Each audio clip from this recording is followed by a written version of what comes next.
Whether you're a fan of Tate McRae or can't stand her music, you can't deny she has a signature sound that no other pop star has right now. But hey, what is that sound? What makes it so unique? And what happens if you take a song that sounds nothing like the style and produce it in this style? Today, I'm going to remake APT by Bruno Mars and Rosé to sound just like a Tate McRae song. I'll use the same instruments that are in Greedy, Two Hands, Sports Car, and other songs, and I'll make you a bet. By the end of this video, APT will sound just like Tate. Let's get into it. So here's the thing about Tate's style. It doesn't come from a vacuum. You see, music is really interesting in how it progresses over time.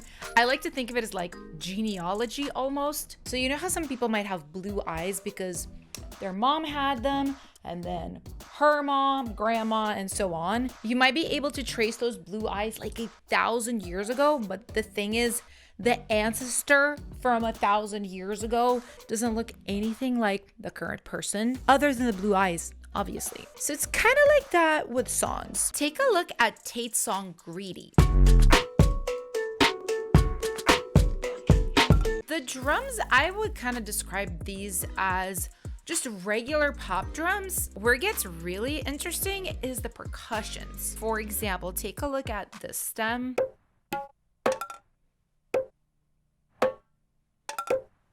So obviously this is like a Foley and whirl percussion stem. I think some of these are bongos, maybe tablas, but when you combine it with the more normal, basic pop drums, it sounds really interesting.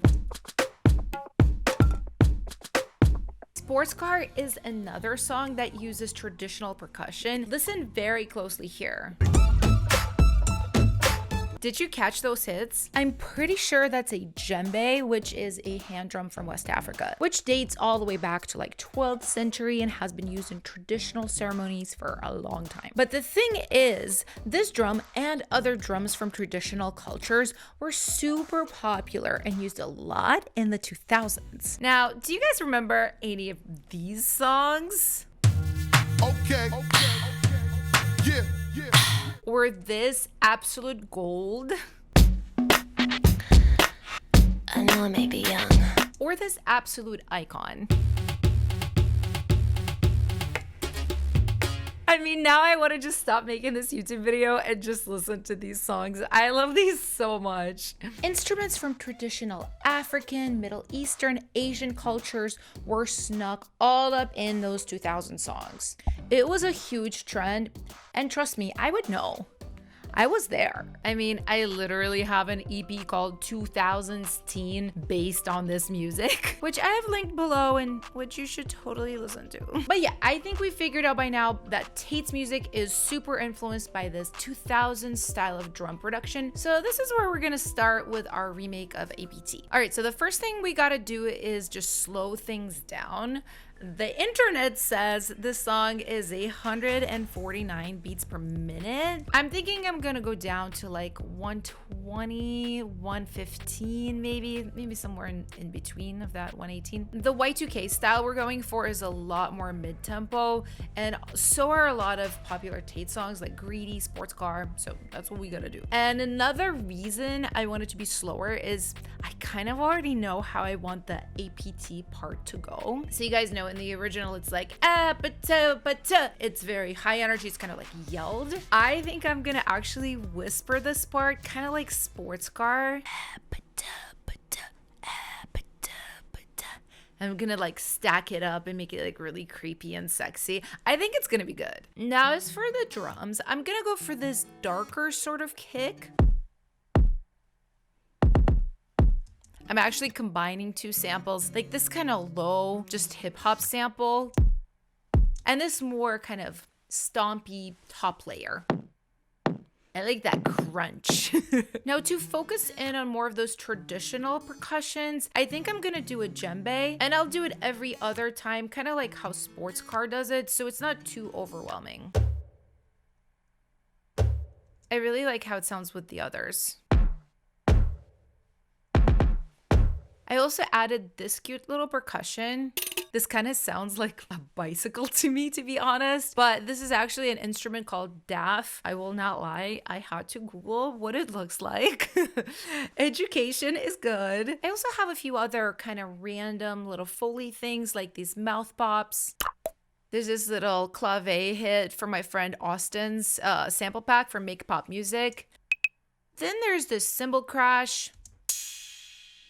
Very much an electronic element to kind of add depth to all the organic percussions that we got going on. Now with this element right here, there's actually like a major method to my madness. Let's take a listen. So obviously an electronic clap. I did not pick this at random. This is actually inspired by Tate's song, It's Okay, I'm Okay. It sounds like this in the original. This is a clap from a drum machine, and what makes it a little bit unique is that it's just mixed really, really bright. It kind of sounds like a sparkly assault on your ears in a good way. And I think it sounds really nice with all the other drums. Okay. Okay, I'm really liking how these samples are sounding. What's really funny is that I actually was trying to make music like this when it was popular back in like 2005, 2006. And it was really hard to get things to sound this good, especially this fast. Like you had to dig through keyboard banks just to find like one sound that doesn't suck. And even then, half the time it sounded like someone was banging on a trash can, but it also like sounded really cool though, too, at the same time.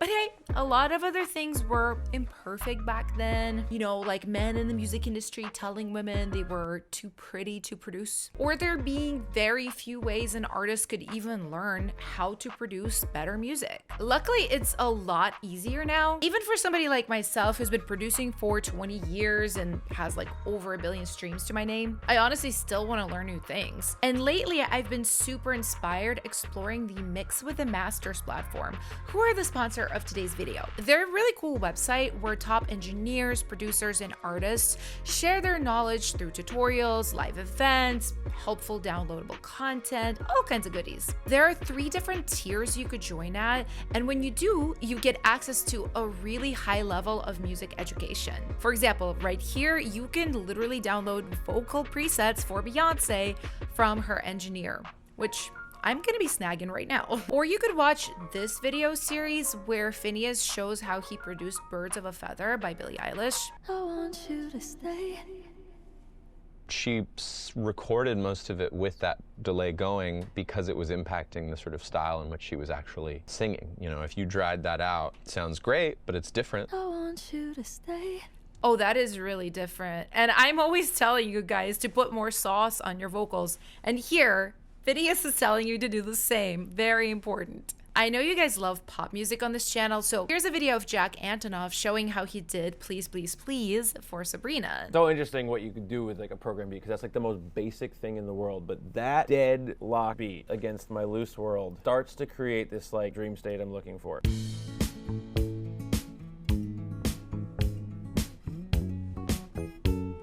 I love this, how you can basically have some elements totally locked to tempo and others more live and loose, and that's what creates the magic. This is really cool. You won't find this anywhere else. So yeah, you can click the link in the description to grab a pro or expert membership to Mix with the Masters at a special discount, 20% just for our community. All right, the drums are sounding sick. So now let's take a look at some of the other instruments. What we need here is a signature element, something that like really stands out instrumentally, grabs your ear. I feel like for APT, the original version, it's all about the drums, right? Like they even made them such a huge part of the visuals with Rosé and Bruno in that pink soundstage playing the drums. But obviously we already did our drums in Tate style here, so we need something else. So instead, I think I'm gonna try to recreate the synth from Greedy. This is the sound I'm talking about. This is the actual sound from Greedy. Now, although as discussed, 2000s were super obsessed with using traditional instruments all over their tracks, they did use them mostly as drums and sonic candy, which is instrumental moments that just kind of pop in occasionally and don't carry the whole track. Like this one here. I'm sure you guys recognize this.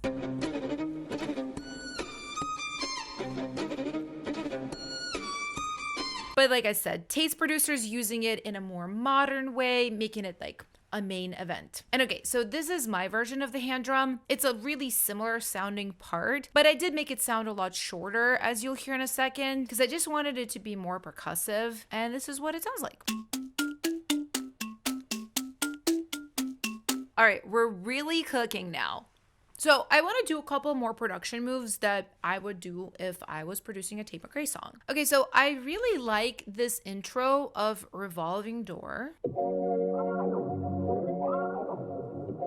Do you hear how this pad instrument is kind of messy, but it sounds really good? What I think is going on here is wobbling and detuning. Now, if you don't know what detuning is, basically think of a singer singing a note, but they're a little bit flat. For vocals, that usually doesn't sound good, but for synths, it can actually feel really cool and interesting. And then wobbling is an effect where the pitch goes up and down repeatedly. Think of a siren going woo-wee, woo-wee. It doesn't have to be as dramatic as that, but you get the idea. So let me go ahead and apply some of this to this pad.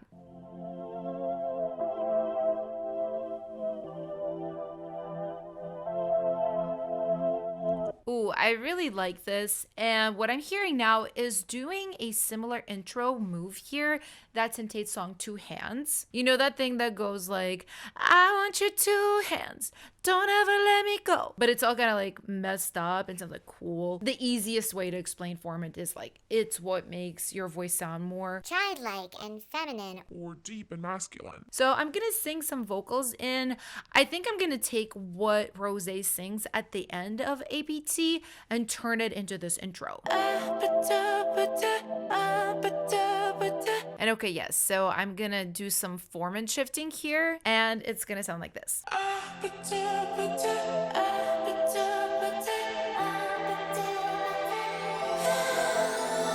Yes, I think this makes it a lot more interesting and less plain. Now, one element that we're missing still is bass. So I'm pretty inspired by It's Okay, I'm Okay, and the 808 bass in there. It's just like really huge sounding, and I live. And if you don't know what an 808 is, it's basically that really large, deep sound, like in hip hop, where you feel like your whole house is shaking. That's an 808. Okay, we have this. Okay, this sounds good, but I think I want to make it sound a little bit like nastier, so I'm gonna layer it with some things. So I took a different type of bass. This is a drone bass, and I layered it in. You hear that like aggressiveness in it, while the 808 is more just like low and round. And then to like really solidify the aggressive vibes, I took this guitar and I cut it up to match the notes of the bass. And I think together, these three parts are really sick.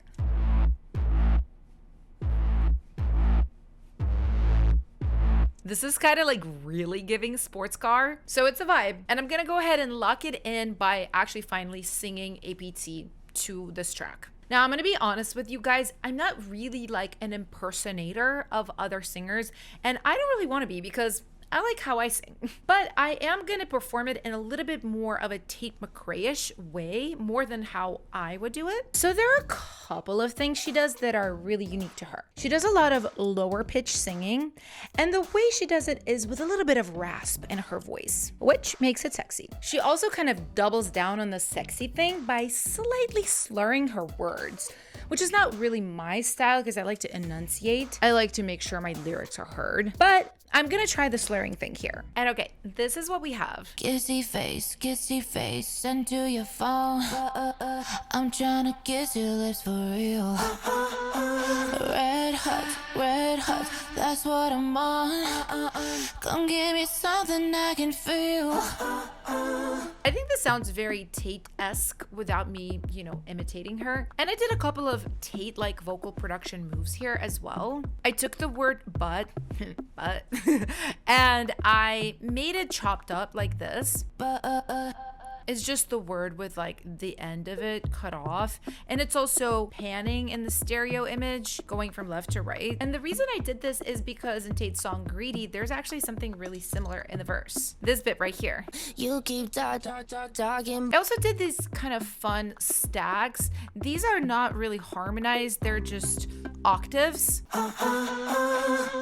And these are literally unison right here. Red hot, that's what. They do a lot of cool kind of vocal production like this with Tate, so I thought I'd do my own version. So yeah, I love the way this verse is sounding, and I think I just need to finish the beat, specifically the pre-chorus and the chorus. The chorus is gonna be really similar to what I already have in the verse, but for the pre-chorus, I'm gonna add different chords, which is a very Tate McRae thing to do. For example, in Sports Car, when we go from the verse to the pre-chorus, the whole vibe of the song changes. It gets kind of like more melodic and dark. All right, I just played some chords with one of my favorite synths. Diva is a female version of a hustler, obviously. And it sounds like this.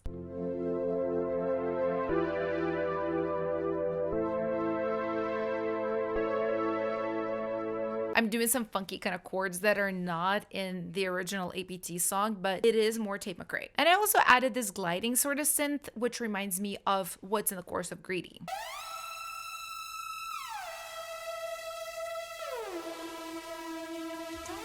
And okay, I just gotta add those whispers that I was thinking about earlier, and we can listen.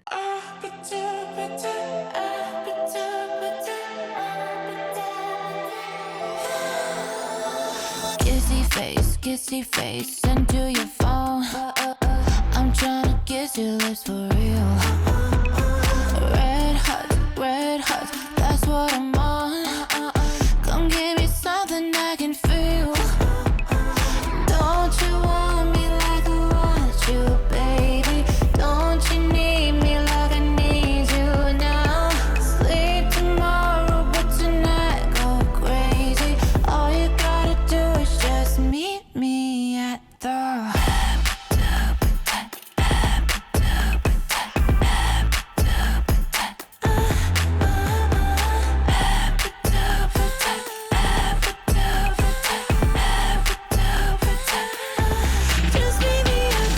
Okay, personally, I think this sounds a lot more like Tate McRae than the last time I tried to do a video on her. This was when I recreated Sports Car without having ever listened to it before. And spoiler alert, it ended up sounding more like Pussycat Dolls, but still kind of good. You can check this video out right here if you haven't seen it. And I will see you guys next time. Bye! I'm not filming, am I? Or am I filming?